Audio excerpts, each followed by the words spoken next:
Thank you. Thank you very much. First, let me thank Books and Books for this terrific opportunity. This is my last book signing of 2013, and it has been a tremendous experience. I have been to Santa Monica, California, Paramus, New Jersey, Atlantic City, New Jersey, 3 different boroughs of New York City, Queens, Brooklyn, and Manhattan.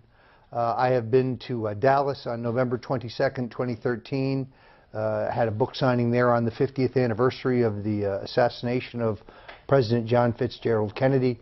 Then on to Lyndon Johnson's hometown of Austin. I stayed in the Driscoll Hotel in the very room where Johnson had trysts with his mistress.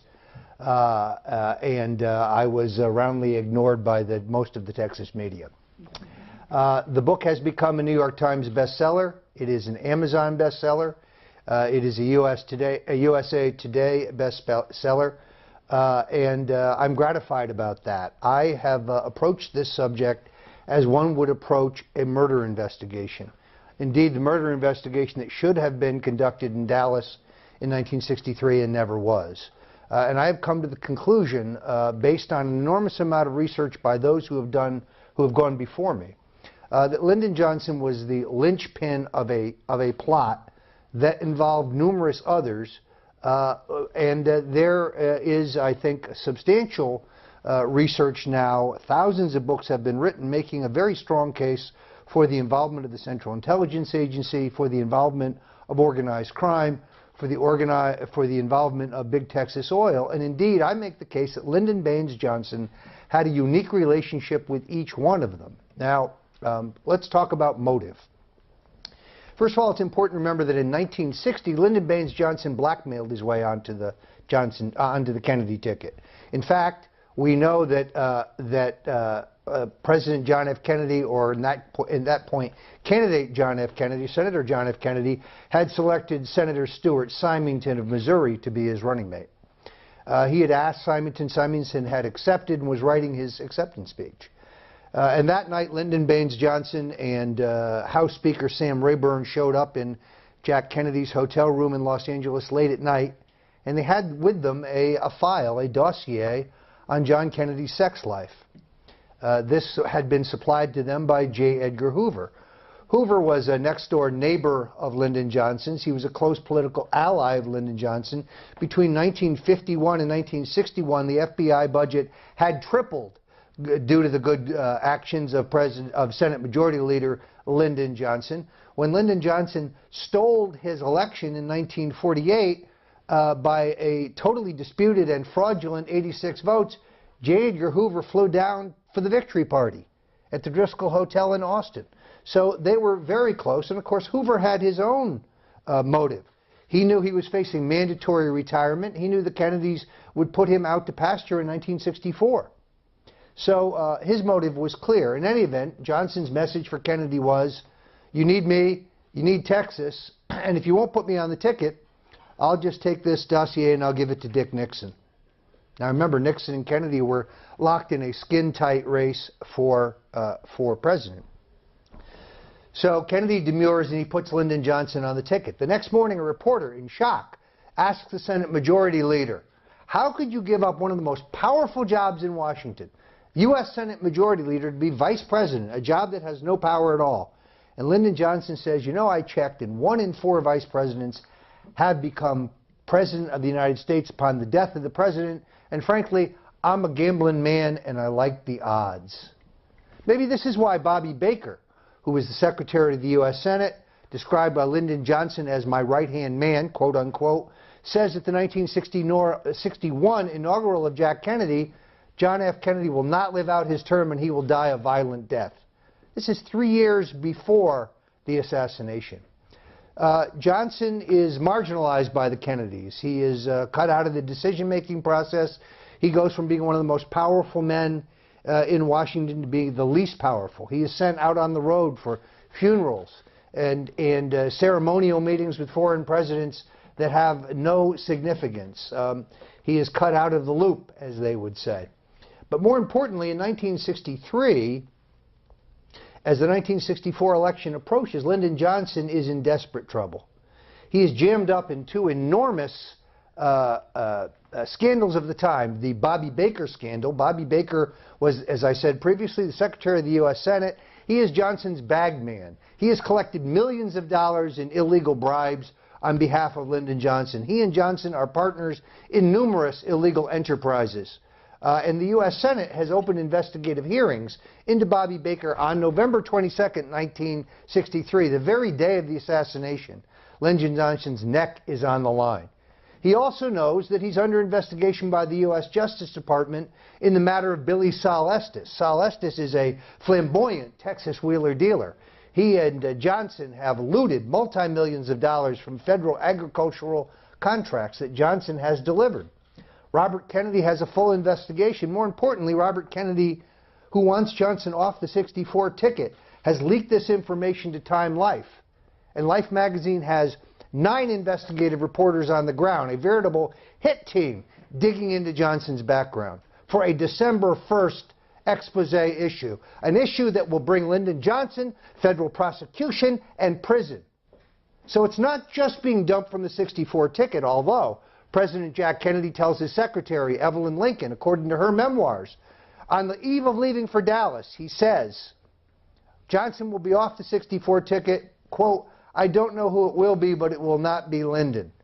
He goes on to say that he is considering North Carolina Governor Terry Sanford, a moderate, a Southern racial moderate. So Johnson is a man staring into the abyss. He can either become President of the United States or he can go to the federal penitentiary. And therein lies his motive. Now, finding co-plotters is not all that difficult. Lyndon Johnson is the appropriator for the CIA. Lyndon Johnson sits on the secret subcommittee that passes the black box budgets, which are hidden in our aerospace budgets. The CIA cannot function without the hundreds of millions of dollars being delivered by the appropriator for the military-industrial complex, Lyndon Baines Johnson. No defense contract in Washington moves without a bribe for Lyndon Johnson. So Johnson is the godfather of the CIA. He sits on the Senate committee that forms the CIA. When he leaves the Senate to become vice president, he helps install Senator Harry F. Byrd, a close Johnson ally, in the congressional oversight that oversees the programs of the CIA. And then there's organized crime. Their motive? They gave $1 million to John Kennedy. They stole votes for John Kennedy. They intimidated voters for him in Chicago and in West Virginia and in Texas and in other states. And in return, Ambassador Joseph Kennedy, John Kennedy's father, who was a gangster himself, who was a partner of Frank Costello, the notorious New York mobster, essentially importing scotch by boat into Cape Cod, trucking it down to New York and sell it, which I think is called bootlegging. He promises the mob boys for a $1 million contribution and a little help on Election Day that the two gangsters, Santo Trafficante Jr., who runs the mob right here in Florida, and Carlos Marcello, who runs the mob in Texas and Louisiana, will not be deported. There are slow-moving deportation processes that have begun under Eisenhower that the mobsters are very concerned about. Well, you know the story. Robert Kennedy becomes the Attorney General. He double-crosses the mob. He puts wiretaps on Marcello and Trafficante. He harasses them. He actually kidnaps Carlos Marcello, the notorious gangster, flies him to Guatemala, where he has a phony passport, and dumps him in the jungle wearing nothing but his Brioni suit and his Gucci shoes. Needless to say, Marcello is not happy. Indeed, government wiretaps uncovered by the House Select Committee on Assassinations pick up both Trafficante and Marcello talking about the fact that Kennedy would be killed prior to his murder and taking credit in the case of Santo Trafficante after his murder. Lyndon Johnson's relationship with the mob? Why, Carlos Marcello is one of his biggest financial supporters. Lyndon Johnson takes a $55,000 a year bribe from the mob to protect their illegal gambling operations from the U.S. attorneys in Houston and Dallas and San Antonio. Indeed, within 24 hours of Johnson becoming president, the wiretaps put on organized crime by Attorney General Robert Kennedy are terminated by order of the President of the United States. And then there's Big Texas Oil. They are apoplectic because John Kennedy is talking about repealing the oil depletion allowance. The oil depletion allowance is a sweetheart tax break that Texas right-wing millionaire, billionaire oil men are receiving. And by the way, it's still in place today, is yet to be repealed. But it will cost the Texas oil men hundreds of millions of dollars in additional federal taxes. And who has been the water carrier in Washington for the oil depletion allowance in the U.S. Senate? That would be Senator Lyndon Johnson, Vice President Lyndon Johnson. Now, everyone involved in this plot has their own motive. The CIA is upset about the Bay of Pigs. Bay of Pigs invasion in which President Kennedy has failed to order air support for the Cuban rebels storming the shores of Cuba. Hundreds of men are arrested, hundreds more are killed. It's a fiasco. They're also upset about the Cuban Missile Crisis. Now I know you could go through this bookstore and you'll find books that tell you how brave, gallant Jack Kennedy faced the Russians down and they blinked and they removed our missiles from Cuba. And it was the closest this nation and this world has ever come. We came to the brink of nuclear Armageddon. The problem with that is it's not true. 40 years later, we learned that the Kennedy brothers gave up U.S. missiles in Turkey and Italy, changing the balance of power in the European theater. And that fact was kept from the American people for 40 years. You know what? If Ronald Reagan did that, they would have impeached him. But that secret was kept from us. The generals knew it, the Pentagon knew it, the CIA knew it, and they were unhappy. Why? Nikita Khrushchev took Jack Kennedy to the cleaners in the Cuban Missile Crisis. There was no on-site inspection in our deal with Khrushchev. Kennedy asked for it. Khrushchev refused. No American, no third party ever confirmed that the missiles left Cuba. That's a sorry fact. So the CIA has their motives. The mob has their motives. Texas Oil has their motives. And indeed, Lyndon Johnson has a unique relationship with all of them. Now let's talk about Johnson the man, because very much my book is a portrait of him. Lyndon Johnson was a coarse, crude, loud-mouthed bully. He was greedy, ruthless, unprincipled. He had an enormous appetite for cigarettes and alcohol and women. He believed in nothing whatsoever. He was a sadist. He was a psychopath. This is a president who conducted White House meetings while sitting on the toilet defecating. Not because he was crude, but because he enjoyed the humiliation and embarrassment it caused these Ivy League Kennedy aides that he had inherited from Jack Kennedy. This is a man who fathered 3 illegitimate children while he was president or vice president. Their names are in the books. The details are in the books. This is a man who, as a child, tied a stick of dynamite to a dog and blew it up. This is a man who beat a mule to death in the town square when he was a teenager. This is someone who is an amoral psychopath. And in my book, I tie him to not the murder of Jack Kennedy, but 8 previous murders. Murders to cover up corruption, corruption of epic proportions, corruption of biblical proportions. Lyndon Johnson would steal a hot stove.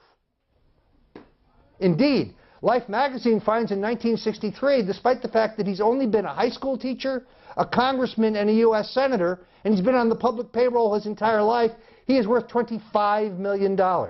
Today, that would be $150 million.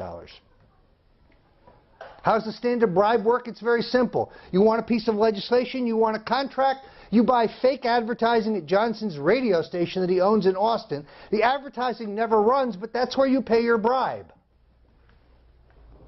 Johnson enters public service penniless, and he leaves a multi-millionaire. Let's talk about that trail of murder. 1951, Sam Southwick, a man who is a party to the theft of the 1948 election. Now, I should talk about the 1948 election. I have been active in American politics for 35 years.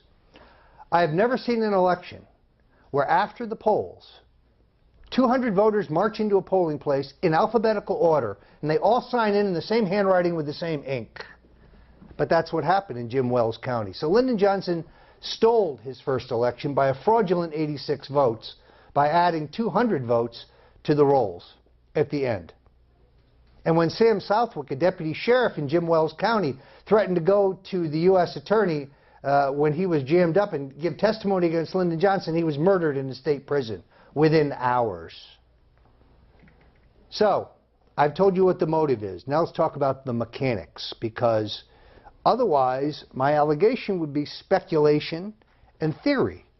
But I put forward a case in this book which is based on fingerprint evidence and eyewitness testimony. I believe that the real killer, at least one of the shooters of Lyndon Baines Johnson, is a man named Malcolm Mac Wallace. Mac Wallace is a Marine expert shot. Now, you're going to read that Oswald was a marksman. That's the U.S. Marine Corps' lowest rating. A marksman is a poor shot. A sharpshooter is a B, and the A rating, the best rating that the Marine Corps awards, is expert. Malcolm Wallace was an expert. Malcolm Wallace was a president of the student body of the University of Texas, and from that point on, every job he has is a political patronage job arranged for by Lyndon Baines Johnson.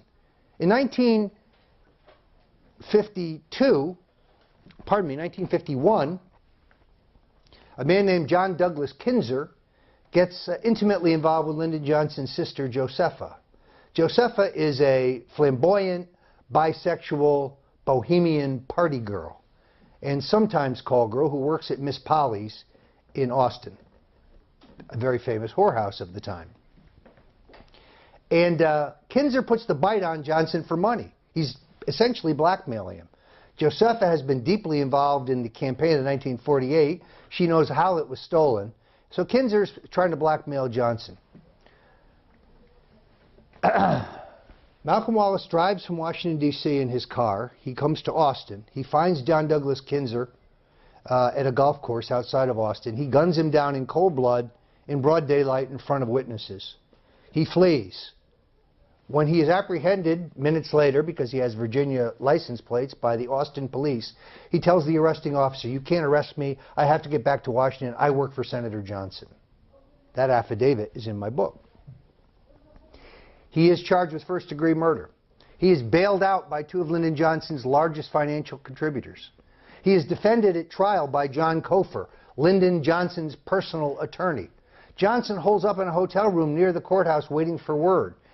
And Malcolm Wallace is convicted of first-degree murder. Whereupon the judge, a Johnson man, gives him a 5-year suspended sentence. And he walks out of the court a free man. Now, I checked. In 1952, every other person convicted of first-degree murder in Texas went to the electric chair. But instead, Mac Wallace went to work immediately for a company called Temco. Temco is a defense contractor owned by a man named H.D. Bird. H.D. Bird is a major financial donor of Lyndon Johnson. He's also the man who owns the Texas School Book Depository building.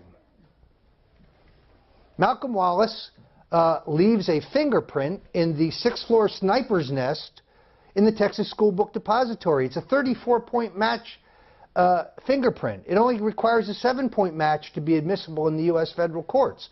So now we have fingerprint evidence that ties Lyndon Johnson's personal hitman to the room from which the shot at the president was allegedly fired. We also have 6 witnesses who tell either the FBI or the Dallas Police Department or the Warren Commission that they saw movement in the 6th-floor windows just prior to the shooting. In fact, 3 of the 6 tell the authorities that they saw 2 men. And they describe a man who is heavy-set, balding, and wearing glasses. That's Malcolm Wallace. One man, Richard Carr, tells the FBI that he not only saw a man meeting Wallace's description in the window, but he also saw the same man running out of the building after the shooting, jump in a late model Rambler, and drive away. That was a major mistake on Richard Carr's part, because between 1963 and 1978, there are no less than 4 attempts on Mr. Carr's life. Somebody tries to shoot him in Texas. He moves to Montana. Somebody tries to shoot him in Montana. Then somebody tries to bomb his car in Montana. Then he moves back to Washington, D.C., but when he gets a subpoena from the House Select Committee on Assassinations, as late as 1978, when he goes to Washington, 2 men try to gun him down in the street in D.C. What did Mr. Carr see that is so important? He saw LBJ's hitman leave the building. Lee Harvey Oswald weighs 135 pounds and he's 26 years old. But 3 witnesses describe a man who was middle-aged, heavy-set, balding, and wearing glasses.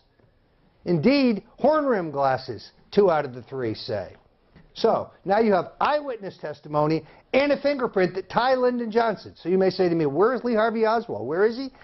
He's on the 2nd floor where he said he was. The Warren Commission says that a Dallas police officer finds him 75 minutes after the last shot. They ask us to believe that Oswald had time to hide a rifle and run down 4 flights of stairs because the elevator's cut off as the electricity is down in the building.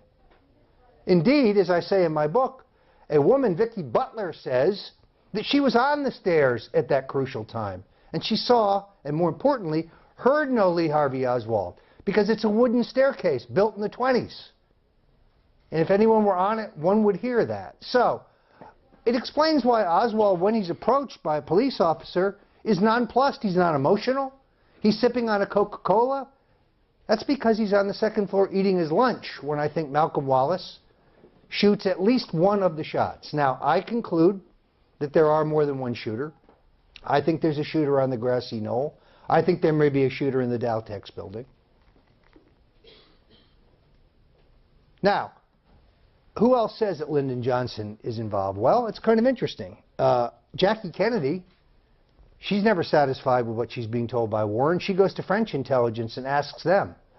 They conduct a full investigation, and they publish it. What do they conclude? Lyndon Johnson is the perp. There's a declassified memo in 1996 from J. Edgar Hoover to President Johnson, letting him know that an American spy has reported that the Soviet KGB has conducted their extensive investigation. And what do they conclude? Lyndon Johnson is the key figure in the murder of John Kennedy. E. Howard Hunt, who is clearly a CIA operative throughout his career, says on his deathbed, okay, I was in Dallas that day, I was low level, but he also says Lyndon Johnson was running the show. Jack Ruby. Jack Ruby's never allowed to speak to reporters. The Warren Commission tells us Jack Ruby had no known associations with organized crime. That's a laughable joke. Carlos Marcello owns Jack Ruby's club. Ruby is fronting in the Carousel Club for Marcello. He runs his strip club at the sufferance of Marcello. He has run guns to Cuba for Marcello. He had a criminal record of working for Al Capone when he lived in Chicago as Jacob Rubenstein. He is a button man for the mob. The Warren Commission asks you to believe that he had no known connections, that he merely felt bad about Mrs. Kennedy's plight. In fact, if you go to YouTube, you can see actual footage. Jack Ruby being pulled down a hallway in handcuffs by 2 police officers. And a reporter shouts out, Jack, Jack, how could this happen? And Ruby says, if Adlai Stevenson were vice president, this never would have happened. Reporter says, Jack, what do you mean? What are you saying? He says, look at the man who's in there now, the man at the top. That's Lyndon Johnson. Senator Barry Goldwater, he knew it was Lyndon Johnson. Robert and Jackie Kennedy, they knew it was Lyndon Johnson. Robert Kennedy sends an emissary, William Walton, an artist who's a friend of Jacqueline Kennedy's, one of the first openly gay men in America. He goes to the Soviet Union where he has cultural relationships. He meets with the KGB and he gives them a message from the Kennedys. One, they say, we know that John Kennedy was killed by a domestic conspiracy, meaning the Russians had nothing to do with it. 2, they said Dallas was the perfect place for the crime. And 3, the elevation of Lyndon Johnson is unfortunate and a grievous problem. They knew. Robert Kennedy tells his assistant Walter Sheridan, I know exactly what happened, but there's nothing I can do about it now, which is true, because despite the fact he still has the title of Attorney General, the power has shifted to Lyndon Johnson. So who is Bobby going to go to? The FBI? They're conducting the cover-up. In any event, I think I make a compelling case. My goal here has always been the same. I'm not a lawyer, but I want you to read my book and put it down and say, guilty. Guilty as hell. I think that it is an overwhelming case against Lyndon Johnson. As the Greeks say, cui prodest seclest est fict. The person who derives the greatest benefit from the crime is the person who committed it. Lyndon Johnson is the linchpin of the crime. Why? Because in 1963, murder is not a federal crime, it is a state crime. And therefore the investigation will be conducted by the Dallas Police Department, the Dallas County Sheriff's Office, and the Dallas County District Attorney. Indeed, Cliff Carter, a henchman for Lyndon Johnson, calls from Air Force One to Henry Wade, the District Attorney, and says, you are to indict Oswald for murder, a state crime, but not conspiracy, a federal crime. Johnson wants no federal investigation. Let me say in conclusion, people have asked me at all of these terrific book signings we've had, you're accusing the Warren Commission of treason. These learned men, these congressmen, these senators, the Supreme Court justice. And it's very simple why they do what they do. Because Lyndon Johnson tells them all the same thing. The Russians did it. There's not one iota of evidence or proof to that fact. It was not an international conspiracy. But Johnson says the Russians did it. The American people will demand retribution. We're talking about nuclear war, World War III, millions will die. Justice Warren, you must help me button this up for the good of the people. Do it for your country. Indeed, I was a friend of Arlen Specter's. We argued about this over martinis, usually. He is a very ambitious, abrasive, smart, tough guy, and he's merely doing what the Chief Justice and Alan Dulles, the former CIA director on the Warren Commission, are telling him to do, which is create the fiction of the single bullet theory, create the fiction that Lee Harvey Oswald was a communist. That's nonsense. His background as a communist is fabricated, and that he acted alone.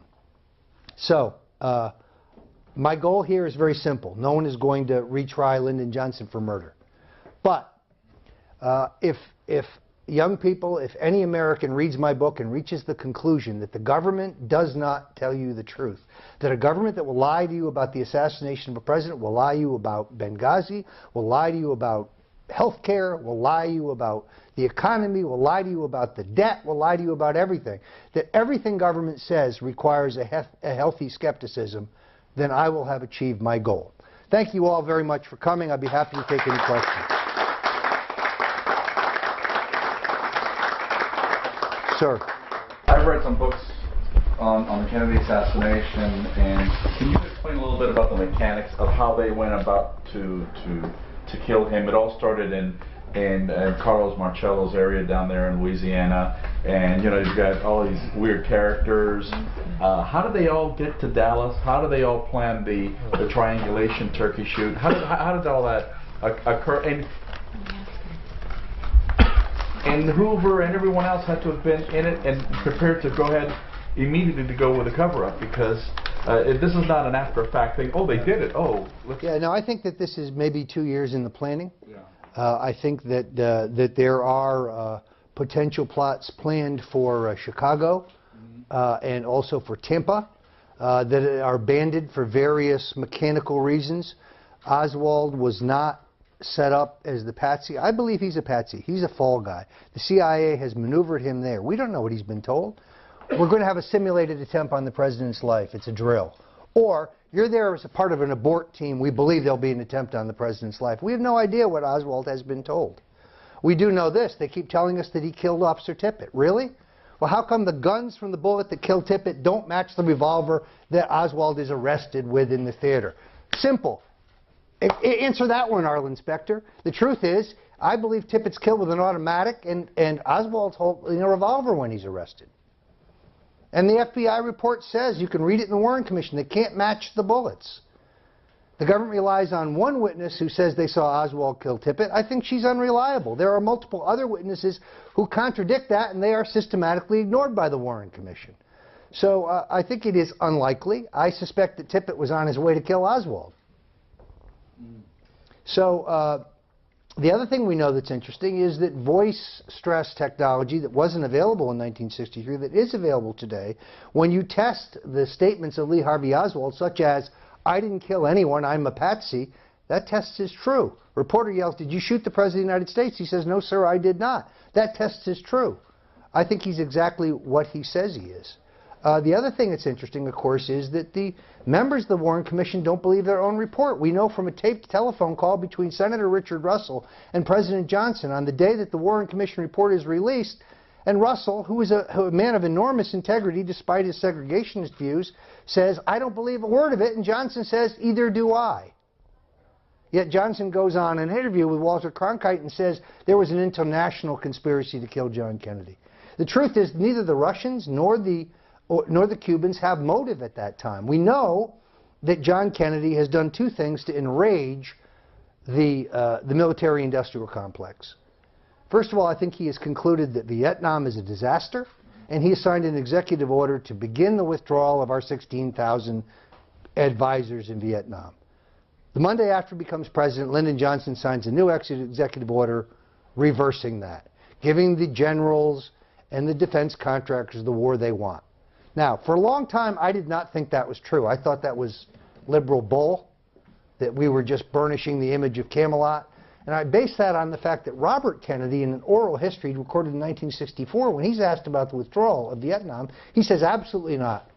President Kennedy was committed to fighting communism. We believed in the domino theory. We weren't leaving. The thing I sadly concluded is that Robert Kennedy lied about a lot of things, and I think he's lying about this. The overwhelming documentation is that JFK was moving us towards the exits in Vietnam. But the Kennedy assassination is not about Vietnam as much as it's about Cuba policy. The CIA proposes something called Operations Northwoods. Killing Americans, in other words, the American military killing Americans, blaming it on the Cubans as a false flag to create a pretext to invade Cuba. Jack Kennedy vetoes this crazy plan, although I would argue that the murder of Kennedy may be the ultimate manifestation of their plan, as Johnson goes to great lengths to try to blame the Cubans. Indeed, Ambassador William Atwood, who was a roommate of JFK's at Princeton, has gone to Castro and said John Kennedy would like to have quiet back-channel talks. It's time to start talking. And Castro's surprised, but he agrees.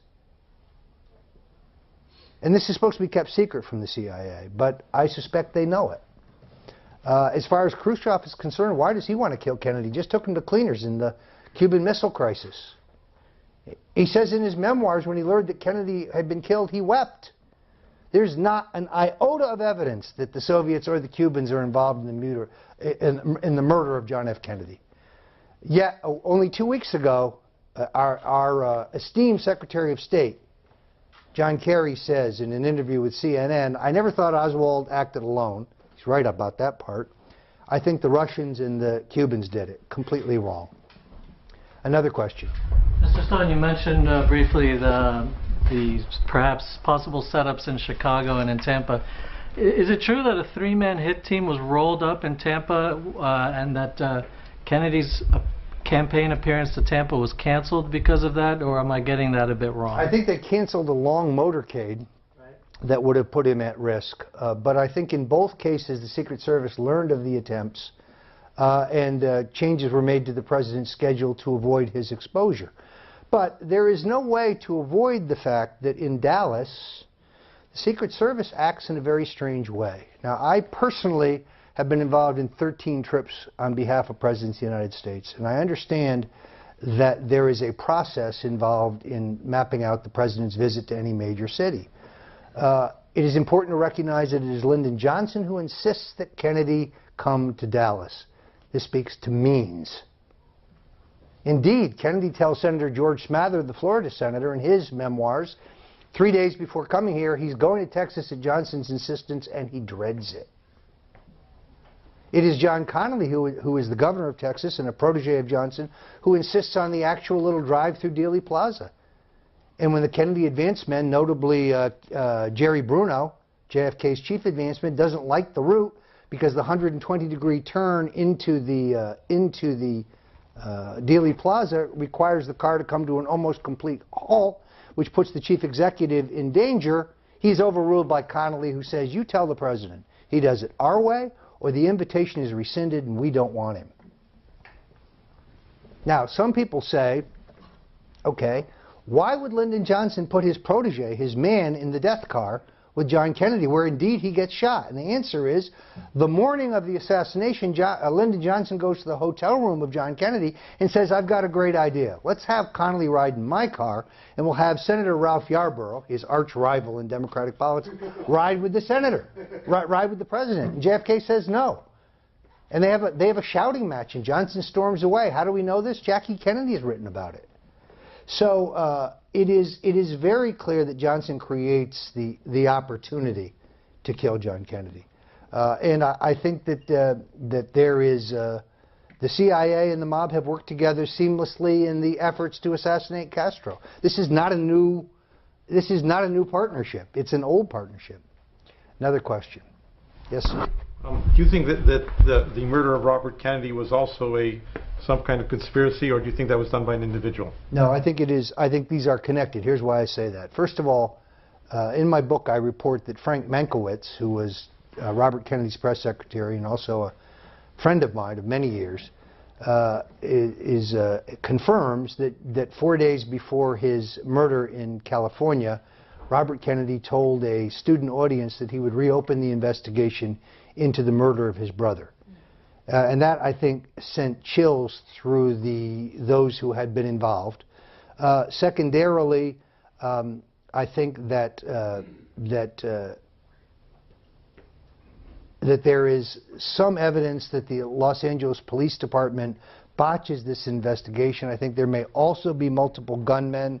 I think that was a real threat to those who had killed JFK. So I think it is essentially the same people. Here's the other reason I say that.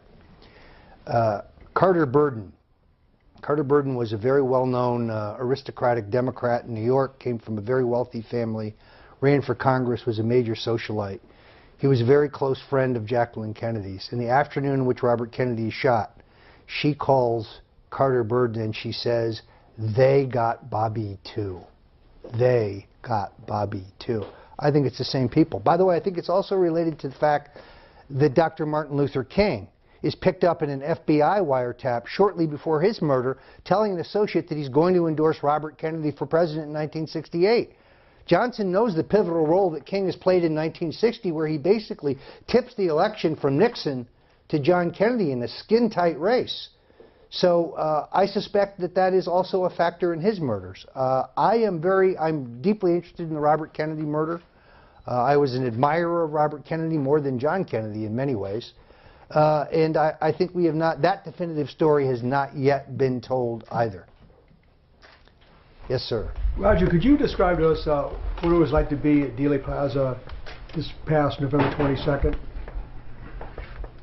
Surreal. First of all, Dealey Plaza is much, much smaller than you picture it. It's very compact. There were literally, well, first of all, it's important that the city closed the site down to the average citizen for a long period of time. They did so to control the messaging of the commemorative service. They did not want this to be about questions regarding the assassination. It was billed as a celebration of John Kennedy's life. Indeed, people who were eyewitnesses to the actual assassination were not invited to participate. It was very interesting to walk the thing through. It is important, I think, to recognize the case of a man named James Tague. In other words, immediately after the murder, J. Edgar Hoover, within days, issues his report, which says, Lee Harvey Oswald, he's a communist, he acted alone, he's a lone nut, he fired 3 shots, all from behind, case closed, rubber stamp it. And the Warren Commission is preparing to rubber stamp it. The problem is that there's a man named James Tague, who was 39 years old in 1963, he's about 80 today. And Mr. Tague is in Dealey Plaza. He gets stuck in traffic, so he abandons his car. He walks to a place where he can see the motorcade go by. He sees he sees Kennedy murdered. And while he's standing there, a bullet hits the curb next to him, and either a fleck of bullet or cement bounces up and cuts his cheek. A Dallas Sheriff's Office deputy sees this, comes up to him and says, "Hey, what happened to your face?" Tig realizes he's bleeding. He's also just seen John Kennedy's head explode like a watermelon. So he's in shock. But they take him down to the police station. He files a report. Then he hears nothing more about this shot. And the Warren Commission, according to the newspapers, is clear. The first shot hits Kennedy. The second shot hits Connally. The third shot hits Kennedy. Case closed. Well, we've got an extra shot. Now, all of a sudden, our inspector's got a major problem. A reporter named Jim Lear, later famous at PBS, writes a wire story about the uncounted shot. For 3 weeks, J. Edgar Hoover tries to say there was no shot. What are you talking about? But the U.S. attorney in Texas has already cut out the piece of the curb and has the evidence. So now our inspector has a giant problem, and therefore is born the single bullet theory. The first shot hits the curb. The second shot hits Kennedy and Connally. The third shot hits Kennedy. Case closed. Nonsense. Kennedy's hit from the front the first time. There are multiple shooters, without question. Kennedy is hit from the front and the back, without question. You can't get off 3 shots in 6.5 seconds with this Mannlicher Carcano rifle. The Army couldn't duplicate it. CBS couldn't duplicate it. Nobody could duplicate it. The rifle is not even sighted. For those of you who are firearms experts, you understand. The scope was no good. It hadn't been properly sighted. So it's an absurd notion. The government goes through huge gyrations to say that he was shot simply from behind. 13 doctors and nurses at Parkland say they see a hole in the back of his head the size of a grapefruit. The doctors in Bethesda say that's not what they see. And later on, the government produces an X-ray that shows his head is entirely intact. Dan Rather is shown the Zapruder film, and he comes out and he lies. He says, the president lurched violently forward. Go look at the film. He goes back and to the left. He is hit from the front and goes back. Even Dan Rather lies. For what reason? You'd have to ask him. But it is at this point, no one with any objectivity or any intelligence could possibly still believe the results of the Warren Commission. Lee Harvey Oswald's given a paraffin test. There's no nitrogen on his face or his hands or his arms. He hasn't fired a rifle that day. The Dallas Police Department reports say that there are 2 shell casings. Somewhere along the way, the Warren Commission changes that to 3. The police officer says he scratched his initials in both, but the shells that the Warren Commission has no initials. Somebody plants a pristine bullet on the stretcher that carried John Connally and were asked to believe that it went through Jack Kennedy and Connally and remained pristine. Yet the government can't duplicate that either, despite their best tries. So, I mean, Vincent Bugliosi, I'm sure his book's here in this bookstore. Please, my friends at Books and Books, move it to the fiction section. Another question. Somebody who hasn't asked. Yes, sir. Did you run across an approximation of how much military-industrial complex money Lyndon, or let's say his front companies, made by continuing the Vietnam War? Well, we know this, that Lady Bird was a shrewd investor. She had big stock in Bell Helicopter. She had big stake in Brown and Root, which you may know today as Halliburton. The Johnsons' estate made millions on the Vietnam War, millions. That Lady Bird sure was shrewd when it came to investing. Hard to say. We do know, for example, that there was a $325 million contract given to Halliburton, given to Brown and Root to dredge Cameron Bay, which didn't need dredging, for example. No, I think the generals wanted their war. This is where Oliver Stone, who I'm not related to, but who I have some agreements and disagreements with, but whom I have enormous respect for, just based on his talents and his quest for the truth. We disagree on some things, but on this, I think he's fundamentally right. The generals wanted their war. The defense contractors wanted their war. Lyndon Johnson gave them their war, but he was not above making a few bucks on it himself. H.D. Bird, the man who owns the Texas School Book Depository, the man whose company Temco, that Malcolm Wallace, the assassin, went to work for, 3 months after Johnson becomes president, they get an enormous multi-million-dollar contract for the Vietnam War. That company today is known as LTV. So they get their reward for housing Malcolm Wallace after the assassination. Wallace, by the way, dies mysteriously in 1971 when someone rigs up his truck to fill with exhaust fumes and he drives off the road and hits an embankment, which sounds like murder to me. Another question. Well, my question is why does Lyndon B. Johnson's law firm still represent him till today and covers any aspect that he was involved with this assassination? There's a terrific book written by Barr McClellan, which I strongly recommend. I've tried to work on the scholarship of McClellan and also a man named Philip Nelson and also a fellow named Greg Zerbel who have gone before me. So the scholarship here is not new. What I've tried to do is add to it. So I had unique access to President Richard Nixon. He was a mentor of mine and was responsible for my early political career. I make no effort to rehabilitate him in this book. This isn't a partisan book, so those who say, well, you're just attacking Democrats, well, I destroyed Gerald Ford in this book. Gerald Ford, as a congressman and a member of the Warren Commission, falsified the autopsy records, moving the description of the wound from Kennedy's upper back to his lower neck to accommodate the wound in the front of his throat as an exit wound and thus expedite the government's cockamamie single bullet theory. And in my next book, I will tell you the truth. The reason that Ford pardons Nixon is because if Nixon had gone to trial in Watergate, he was taking everybody down.